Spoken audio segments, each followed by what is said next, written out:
कारण आपण आपल्या आई वडिलांना कधीच हवं तेवढं महत्व देत नाही आणि बहुतेक वेळा आपल्याकडून खूप चुका होतात, पण आज त्यांच्यासाठी हा अभिमानाचा दिवस आहे, त्यांच्यापेक्षा आमच्यासाठी पण.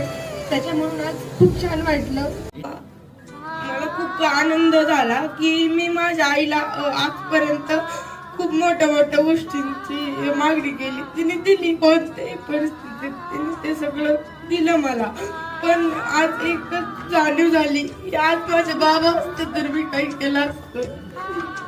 असा कार्यक्रम कुठंच झाला नाही. मी हा पहिल्यांदाच कार्यक्रम अनुभवला. सर्व मुलांना आई वडिलांची तुम्ही जाणीव करून दिली. हा कार्यक्रम खूप चांगला झाला. आयुष्यभर आम्ही कार्यक्रम विसरणार नाही. सर्व पालक, मुलं खूप शाळेमध्ये सगळे रडलेले आहेत. आम्हाला घरी गेलो ना तरी हा कार्यक्रम आम्ही विसरणार नाही. ह्या सरांच्या आभार मानते, त्यांनी खूप मार्गदर्शन केलं.